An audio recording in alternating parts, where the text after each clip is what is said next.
Hey everybody, I am here with Akari. How's it going, man? Hi, great. How are you? I am very excited to talk to you. I've been a huge fan of yours for a long time now.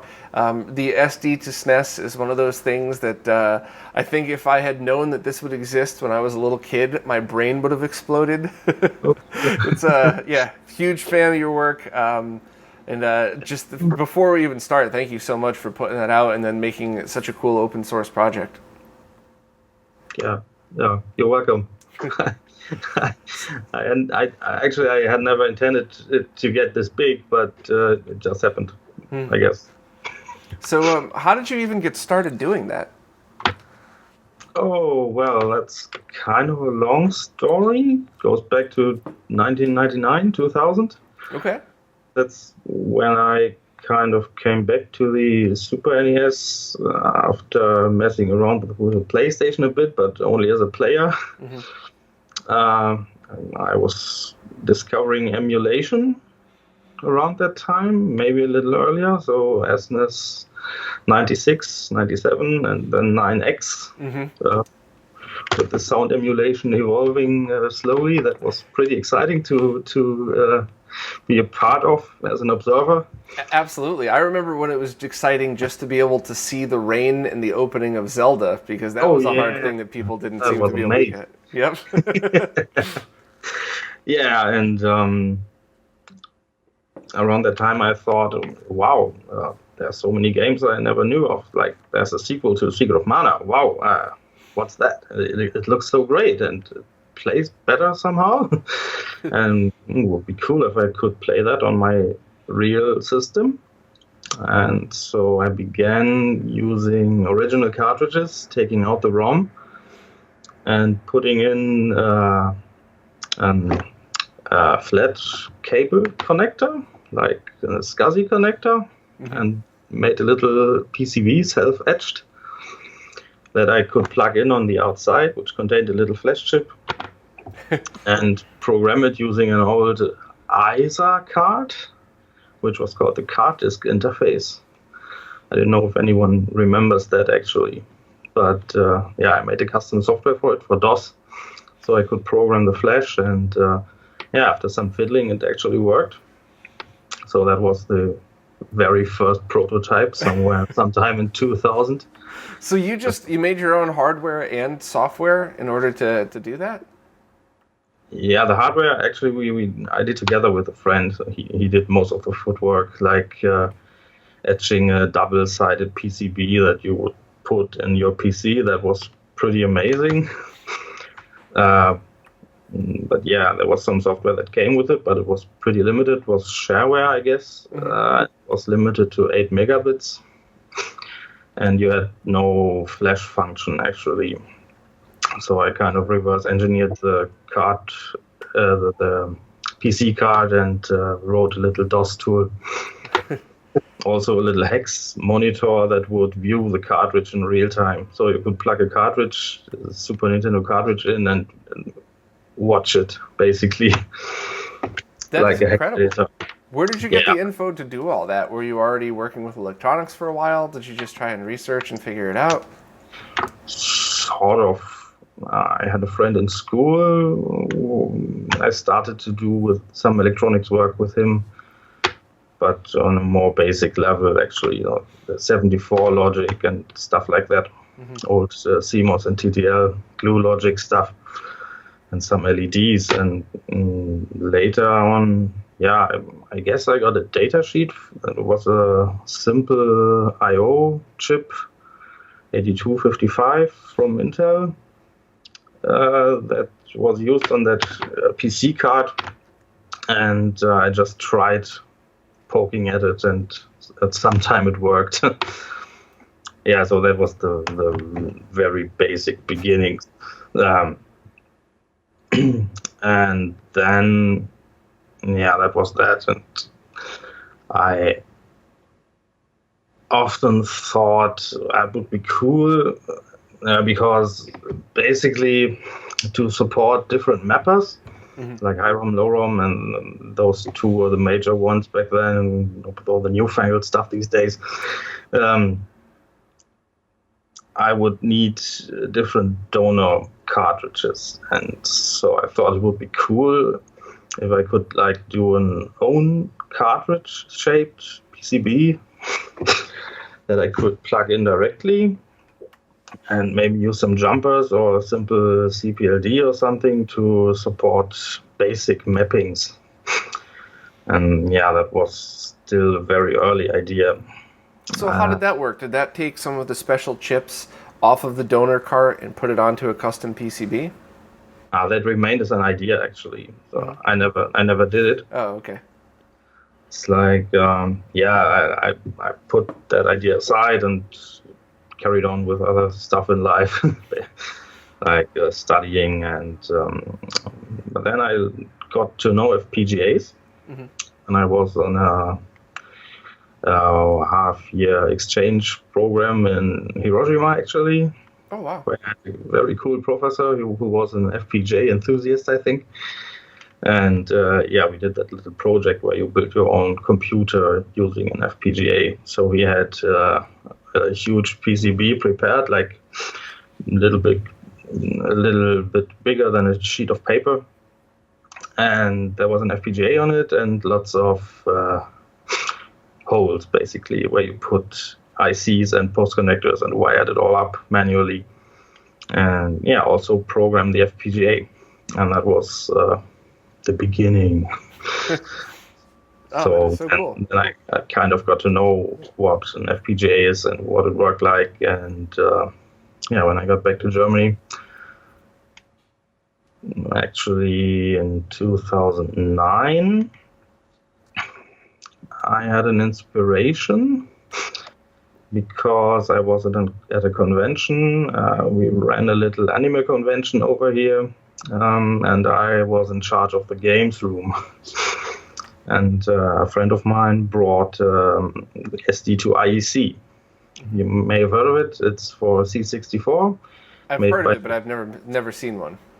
Yeah, it's made by Ingo Korb, who actually brought it personally. So, and I thought, wow, that's cool. Like, he's reading an SD card, and he's got a little microcontroller, and he's just putting the data to the Commodore 64 like that. And why don't I do this with the Super Nintendo?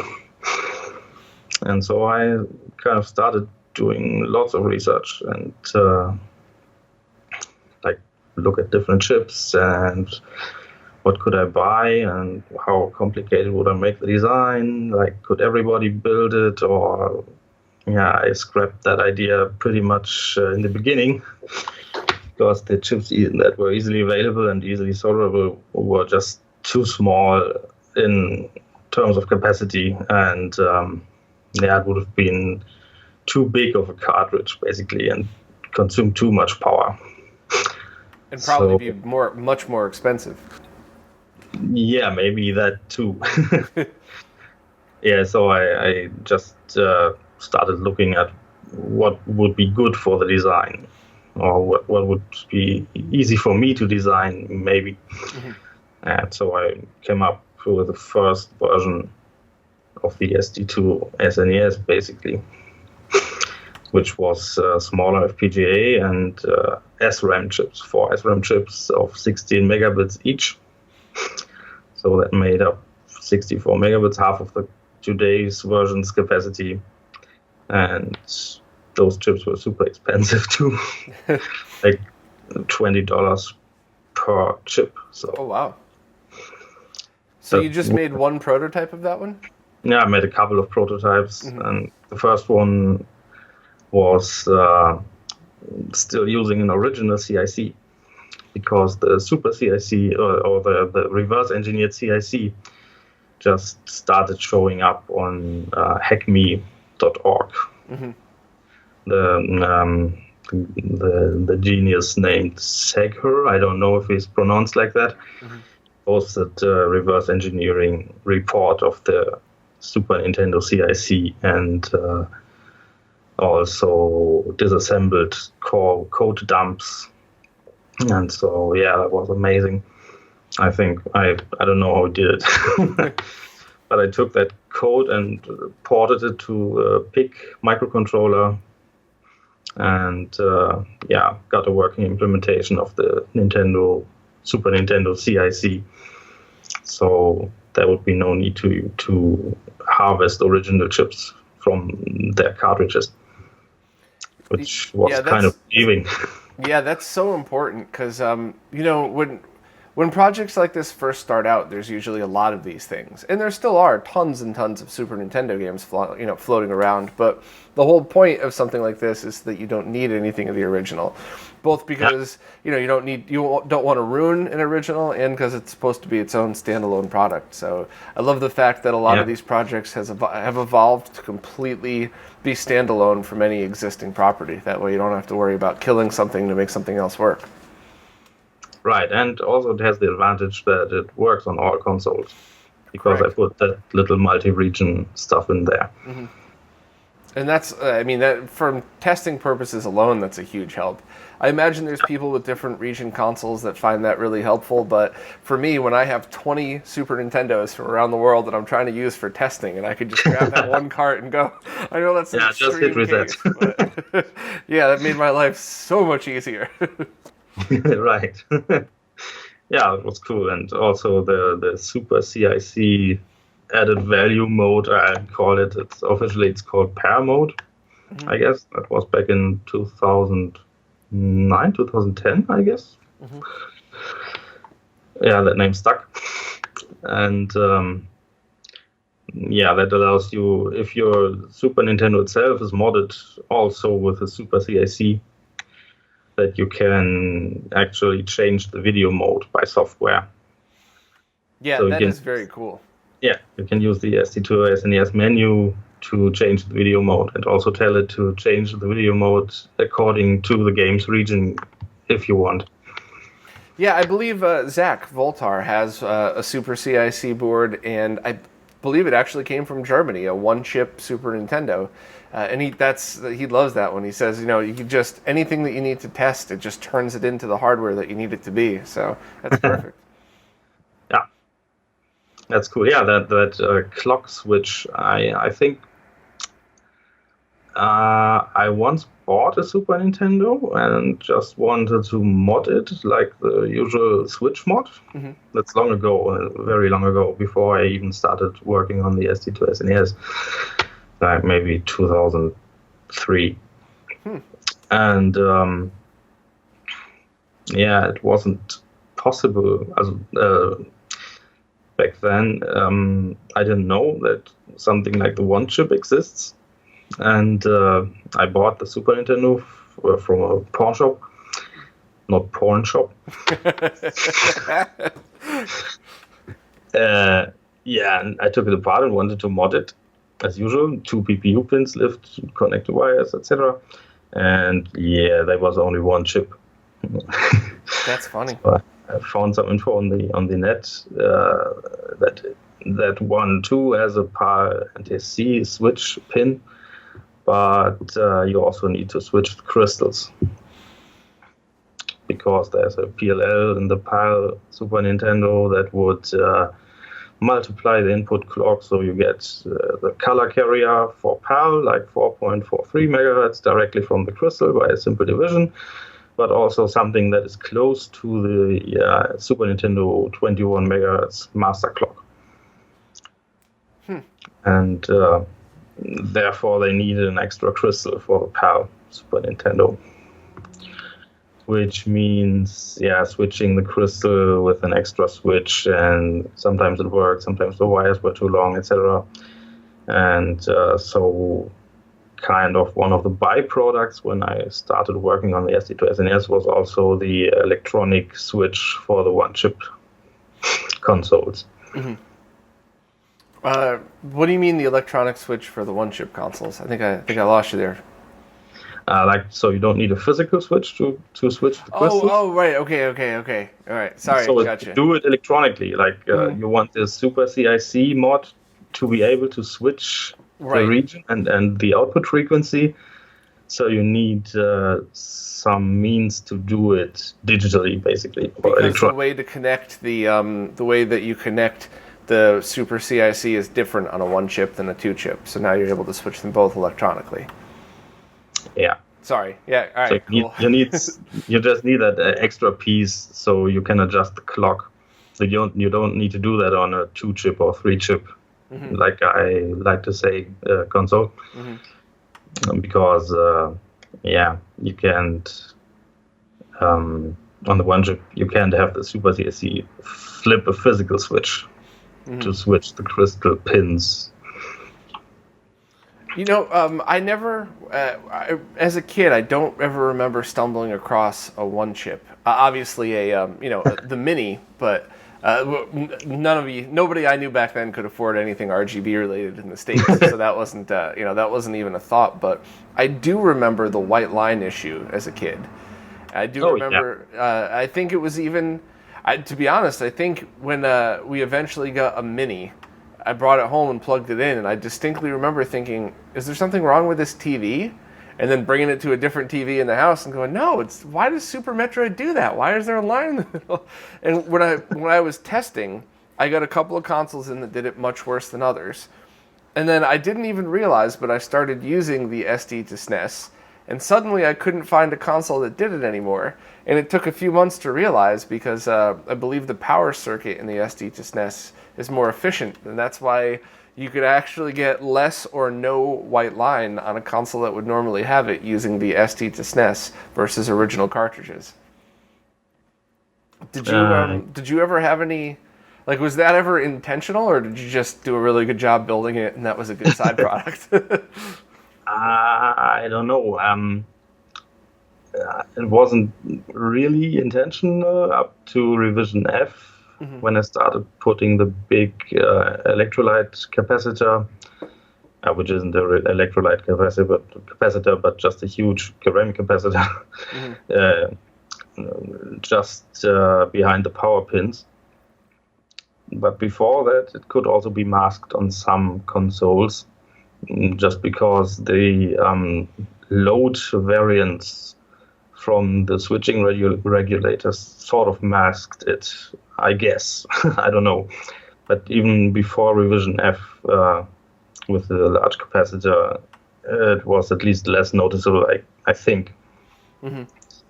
So the cause of the line, I say, is the refresh mechanism for the work RAM inside the Super Nintendo, where the CPU is actually halted. So the CPU is completely halted once per scan line and always in the same position. And so, yeah, maybe it's because of the load change, because the CPU suddenly starts to consume less power, that the voltage rises a bit. So you get a little bit of a bright line. And then when the CPU is turned on again, you get a bit of a dark line, because someone needs some more power to turn on again and continue operation. But that's just hypothetical, really. I did see changes if you replace the 7805 with the newer 78S05. Okay. The other fix that I believe it was Steve from HD Retrovision found was that if you change a capacitor, the first capacitor off of that voltage regulator, that helped a lot as well. So there's certainly ways that I don't know if I would call it cured, but by switching those two components, using an SD2SNES, and making sure there's nothing wrong with your Super Nintendo, good power supply and all that stuff, it's at the point where I can't notice it at all, even when I'm trying to look for it. So yeah. I would call that good enough. You know, maybe it's not technically perfect, but it's if I can't see it and I'm looking for it, then it should be good enough for most people. But yeah, maybe it's just Nintendo who saved some bypass capacitors in the first place. Yeah, it always kind of. I mean, I understand, but it always amazes me when you see little decisions like that, because at the end of the day, whoever made that decision was correct. You know, you're going to sell 20 million consoles. To have a bunch of components that add $1 each means you've just lost $20 million. Yeah. So I understand, but some of the choices kind of baffle me. But hey, whatever. So what was the first revision SD2SNES that went into major production? That was actually Mark II. revision E. And Mark 1 never saw the light of day because it was underpowered for MSU1, basically. The design was 8-bit microcontroller, Atmega, and 144-pin FPGA, and only one RAM bus on the one local RAM bus on the SD2SNES PCB itself. So yeah, that would have been bad for special chips and for MSU1 as well, because the Atmel chip just was too slow for efficient SD card access, basically, and it had too little RAM. And so I did the redesign around a 32-bit ARM Cortex M3 CPU running at 96 megahertz, and 2 local RAM buses that could be accessed in parallel, one of them 16 bits. So there's some headroom for memory bandwidth, actually, which allows it to have a custom chip run on the FPGA that has one bus to itself and serving the Super Nintendo CPU as well at the same time. So this is needed, I think, for some architectures. So was MSU1 support always in there from the first production revision? Yeah, it was. So do you remember about what year that was? I think MSU1 itself. No, you're that when yours went on sale. Oh, okay. I think 2012. All right, that's about right, because I was trying to think, because I remember hearing about MSU1, but right before I heard about the SD2SNES. I think at that time, I think I was just, I didn't realize that there were many differences between the ROM carts. And then that's what immediately made me push, that was the last push for me to go buy one. That's something else that completely changed the game. Enhancements through emulation are incredible, and I'm always appreciative of it. But enhancements on an original console, it's like, I don't know why, but it's always pretty incredible to me. So the first time I played Legend of Zelda: A Link to the Past with the orchestral soundtrack, yeah, I called my cousin over and went, "You have to hear this. This is crazy." Yeah, that was pretty cool. That was often likened to the SNES CD that never was. Yeah, exactly. And I guess in terms of audio, that is really true. Yeah, that's pretty exciting. So I thank you for coming up with it, because it wasn't my idea. I'd never come up with it, maybe. So yeah, but I really felt motivated to try and support it, because it looked and sounded really awesome to me as well. And that was the reason I scrapped Mark 1 and came up with Mark 2, actually. Well, we're all very glad you did. So from there's been a ton of great updates over the years. It's a project that you're obviously still working on, and that because you've open sourced it, other people can work on it. So of course we've had the additions this year by Red Guy of the SA1 and the Super FX, which is pretty awesome. But that's amazing. I still can't believe it.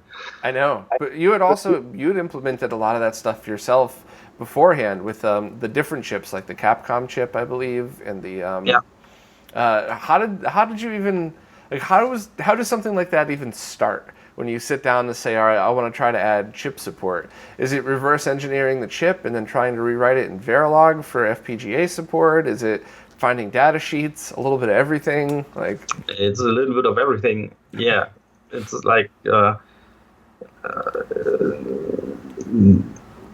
trying to make sense of how they might have designed it. So the chip can't have unlimited resources, so it might have to cut some corners, and maybe it's not that magical after all. So so you make some assumptions educated guesses. That's one part. And data sheets, if you can get them, yes. There was one for the DSP-1 chip for the NEC DSP that was used. And a very big reference for me actually was the BSNES source code. Oh, wow, really? Yeah, I used that a lot. Very cool. For CX4 actually. Mm-hmm. And DSP-1 to 4, I used more of the original data sheet. Yeah, it's funny because I think with the popularity of FPGAs, I think some people don't seem to realize how essential and important regular, good old software emulation is. Because sometimes you really need that in order to get to the place that you're at now. So I've always been such a huge fan of BU.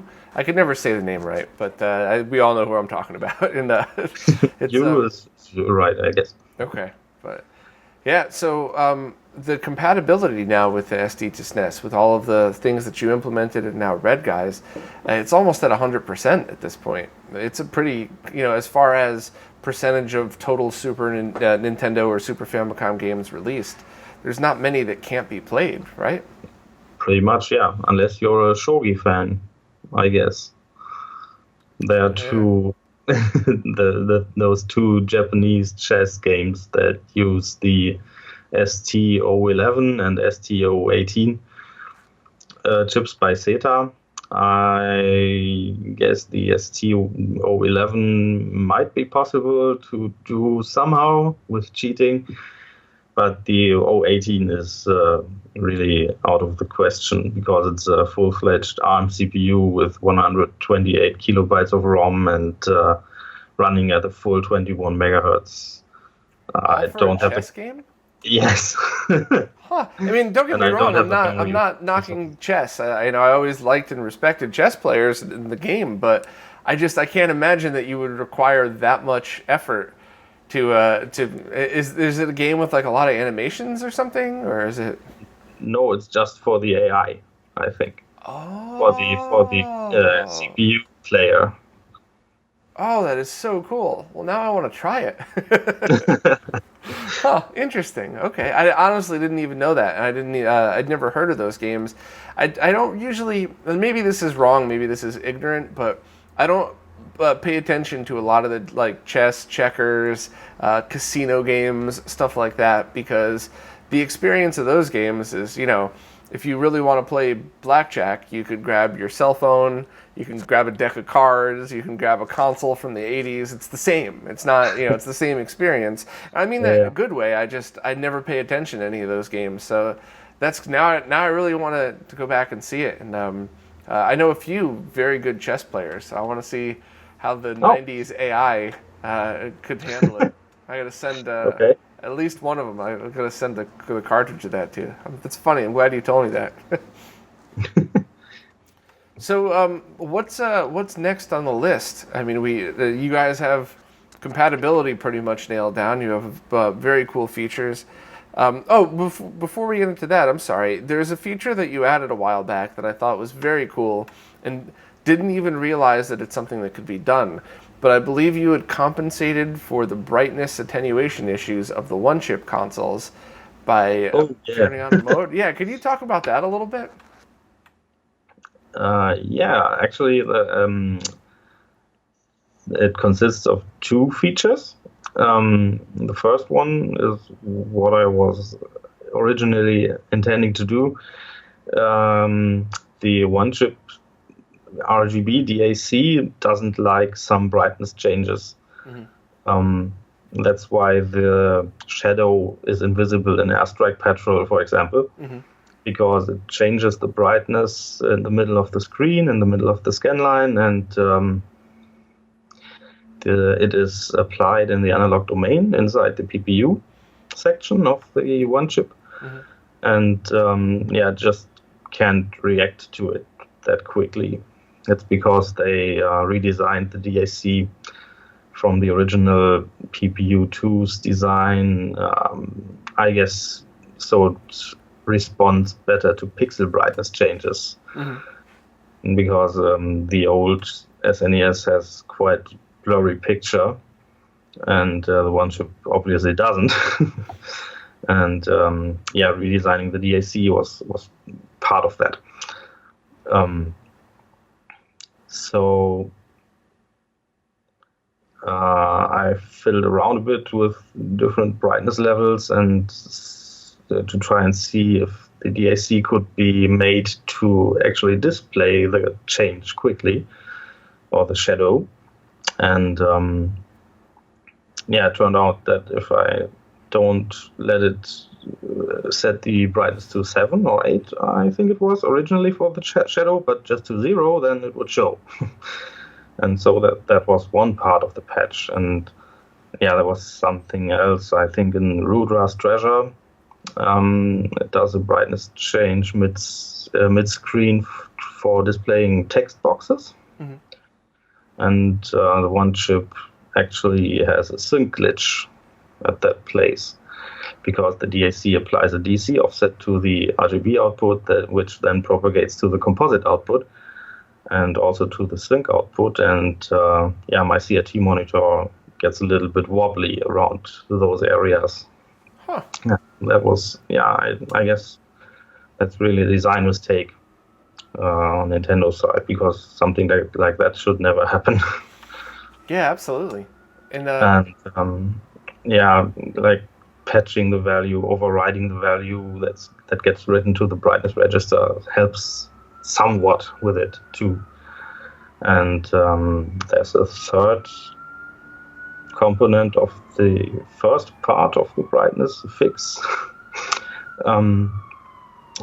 which is on some Capcom games, when you have the de-ghosting mod on the one chip, where you change the capacitor. Mm-hmm. You see it takes longer to change the brightness. So Street Fighter, for example, changes the brightness from 0 to full just before actually displaying the first line of the blue background, for example.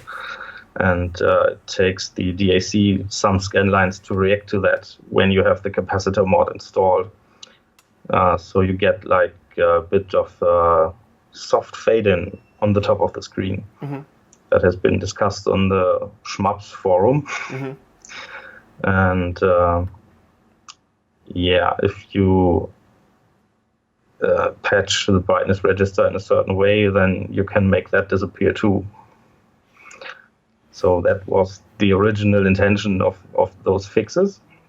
And I think on the Discord, on the, what's it called? Retro Gaming Discord? Classic Gaming Discord. Mm-hmm.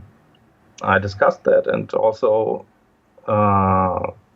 wrote that it would be possible to limit the brightness altogether by a similar mechanism.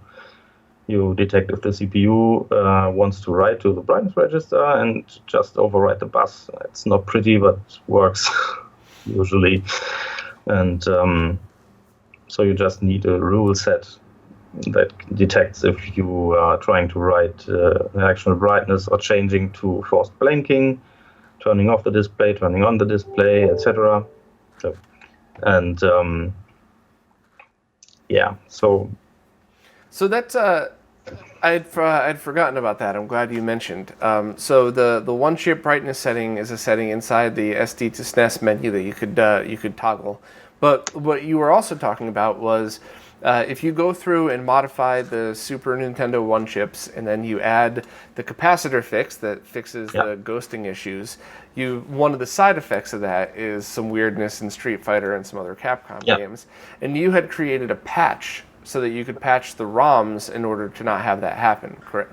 So that was an IPS or a BPS patch, right?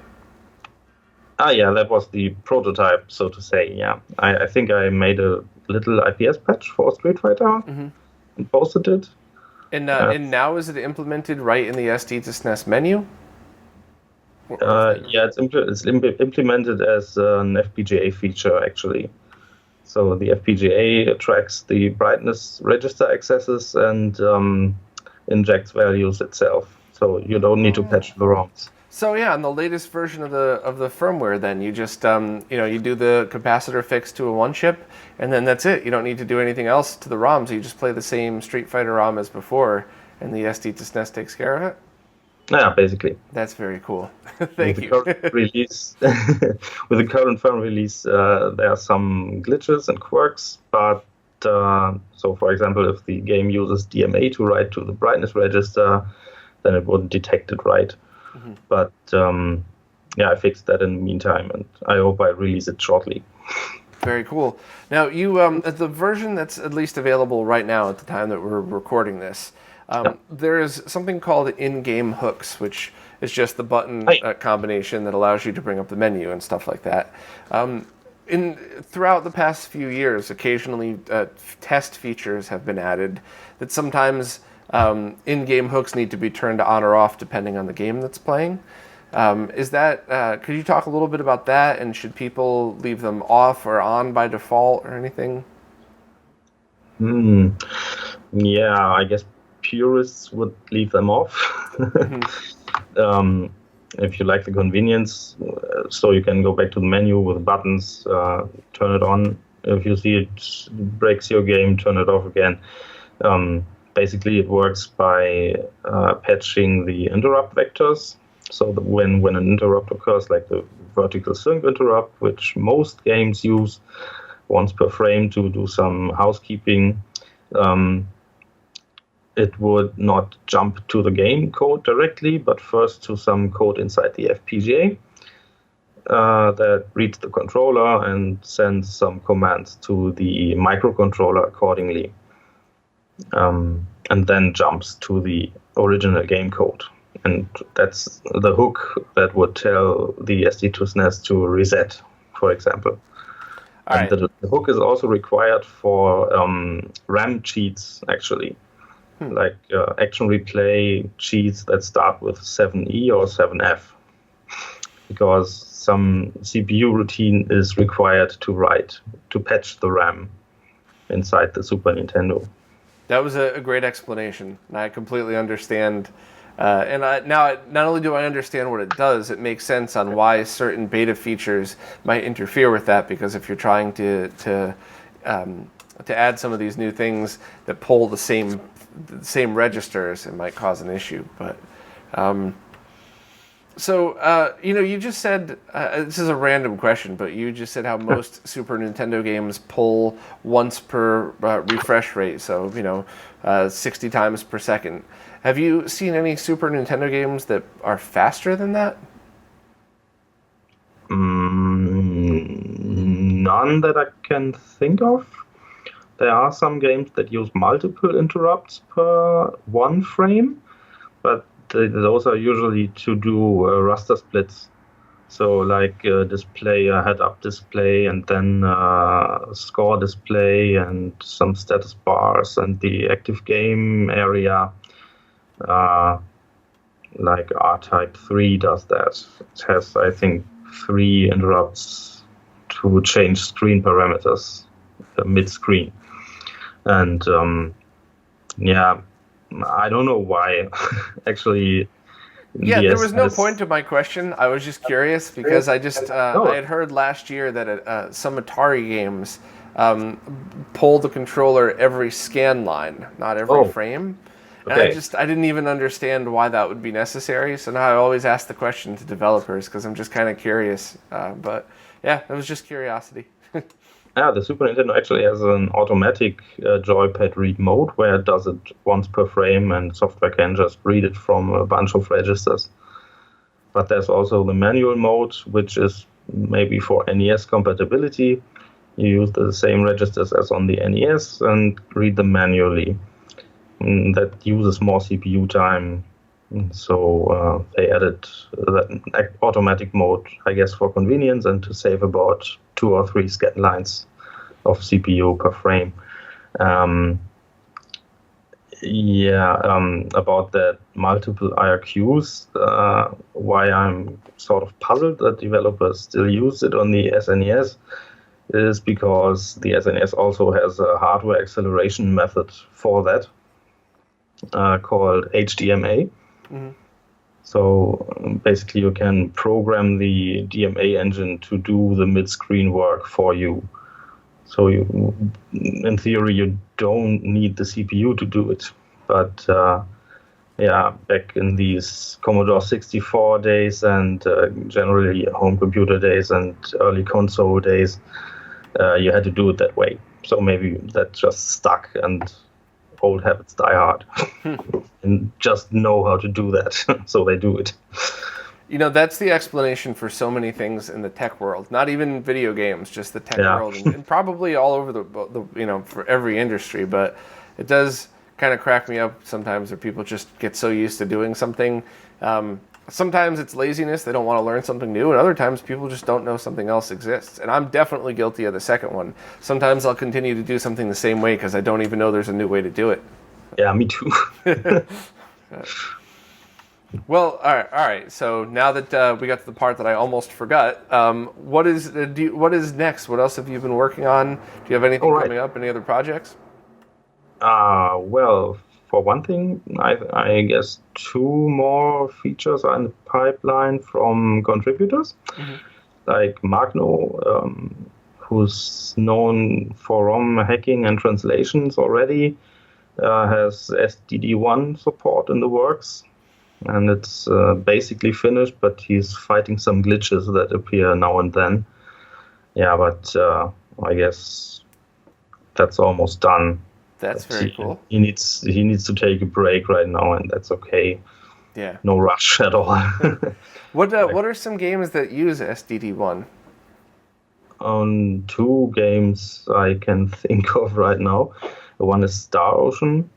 Oh, that's right. Okay. Mm-hmm. And the other one is Street Fighter Alpha 2. Okay. I very often go back to Wikipedia and look up the list of all of these things. So now that you say it out loud, now I'm picturing the list in my head. So, okay. Yeah. Well, that's pretty incredible. Yeah, I think it's worth it for Star Ocean alone because there are some non-English translations that don't have the STD1 removal hack. Mm-hmm. So people would be able to play that as well.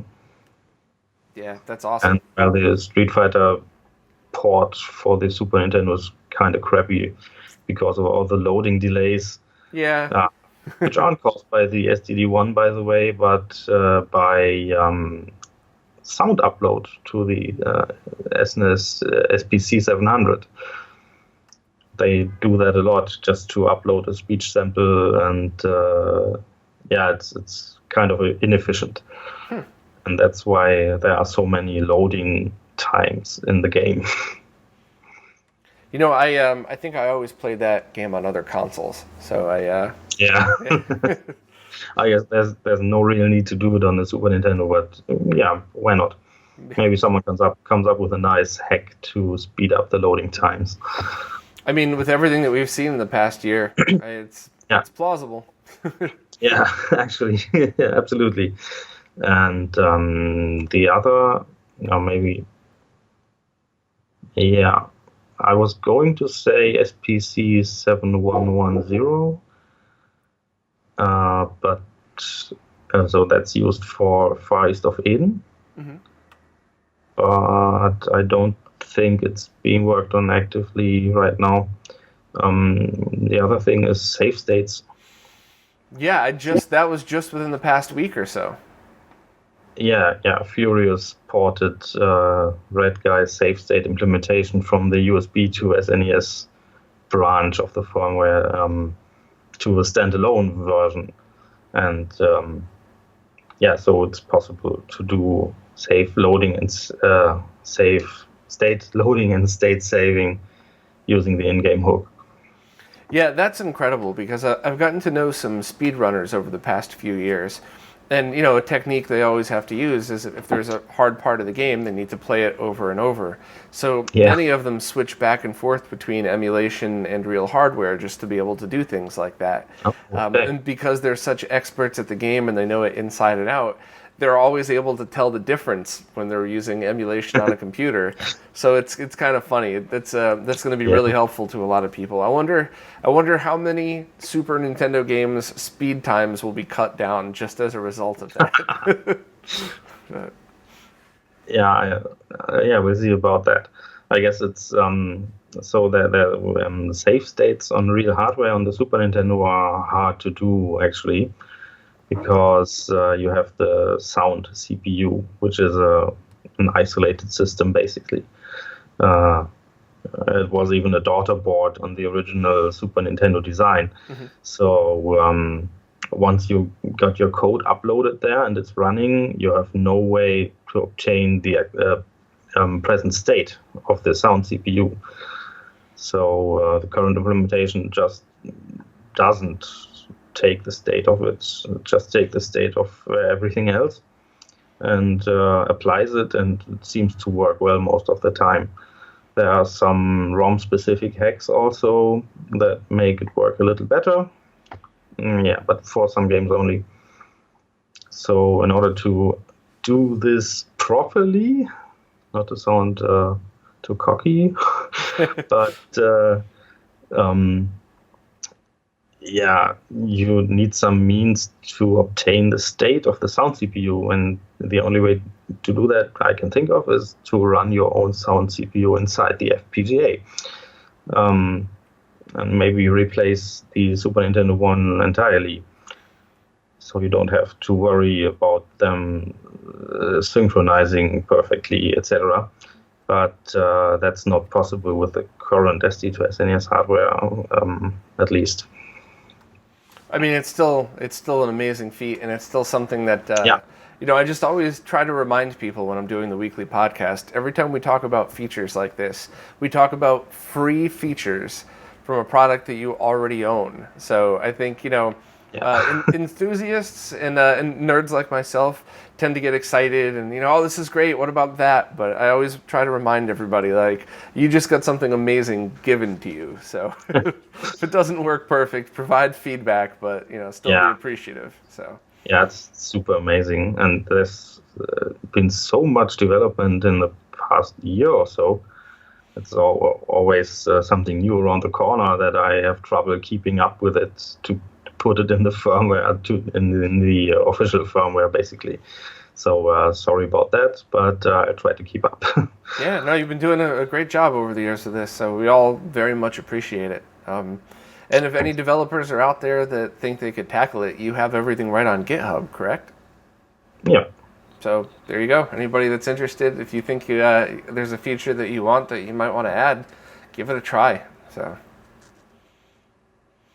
did I guess a question that I've been asking lately: are there any tools that you use, software or hardware, whatever it is? But are there tools that you use that you find to be a really important part of the work that you do that you would recommend other people would look into, especially for people either trying to get into FPGA or just people that might want to be adding to the SD2SNES project? I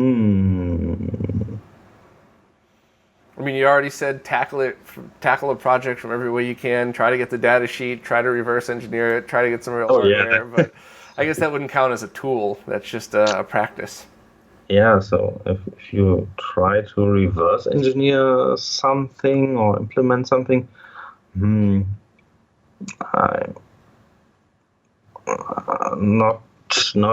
really from the top of my head. Every time I try to do something myself, I usually start from scratch and try to look at a number of tools or anything that's best suited. So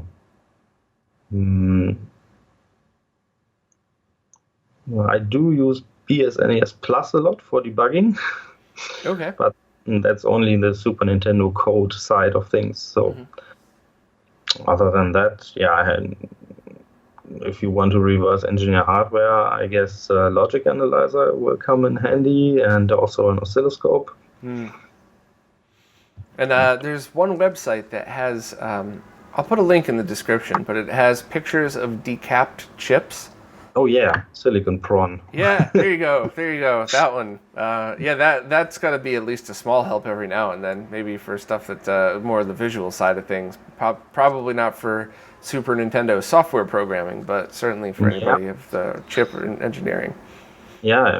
Actually, I managed to get some clues about the RGB output of the PPU. Looking at those die shots from the Super Nintendo chips. But usually I can't make sense of the die shots. Like on transistor level, I find it really hard to read and to make stuff out. You know, I was over Kevtris's house a couple months ago, and he's the one that showed me that website. And he's pulling up things and he's looking at them, and he zooms in and he's like, yeah, because you see the resistor ladder right there, and it goes right in, and that's your DAC, and he's talking to me like it's just it's always humbling to talk to people that are just on a different level than I am, because I'm just going just trying very hard to keep up. But some people, to each his own. Some people could just look at that thing and understand exactly what it is that they're looking at. And for me, I had to sit there as he's talking. I had to visualize each section as its own little thing and kind of in my mind separate the circuit. And then it's fascinating and fun at the same time for me, at least. I think it's hard. For me, it's hard because I can look at some things, but I lose track real quickly. And then I forget what I was looking at before, and that's that. Yeah. Excuse me. Sorry. The weather's changing here in New York. It was 80 degrees Fahrenheit a couple of days ago, and now it's 50. So the temperature's changing. I think I caught a little cold just because of it. But sorry if I've been sniffling the whole time. Oh, no worries. Well, was there anything I forgot that you wanted to talk about? I'm just very happy I got to finally talk to you and really just thank you for your work. Is there any other announcements? I was a bit shy. It's okay. I was thinking when you talked about the die shots, I forgot. I think I wanted to mention something. Oh yeah, that's a fun fact about the Super Nintendo PPU 2, actually, because it has, I don't know if you know, it has these 16 test pins. No, I don't think so.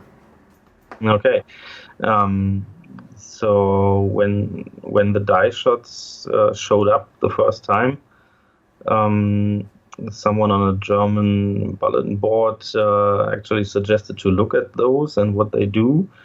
And turned out if you change the level of test pin 15, so which is the 16th test pin because they start at 0, you actually get a digital RGB output on the other 15 ones, which is RGB 555. Yeah, so that was almost a way to get an HDMI mod on the Super Nintendo. But it turned out on some edge cases, when using mode 7, the output would switch to an input, and you don't get the image data, but the PPU then starts to accept 15-bit RGB data on the inputs.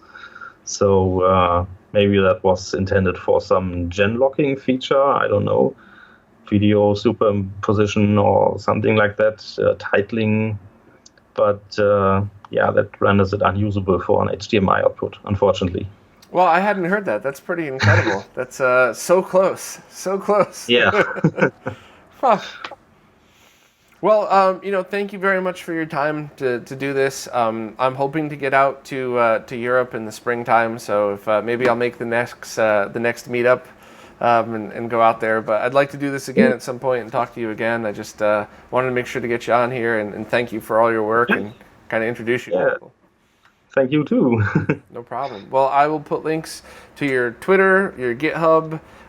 Is there any other, in the SD2SNES main website, is there anything else, any other place that people should come to find you? I think you're on certain Discord channels.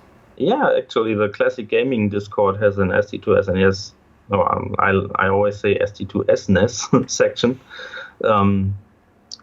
Oh yeah, that's the most active community I'm in right now. So yeah, if you contact me there, I'll definitely get it quickly and probably reply the most quickly too. Cool. Well, thank you again for everything. We'll hopefully talk to you again soon, and I'll leave all the Yeah. links down below. Okay. Take care.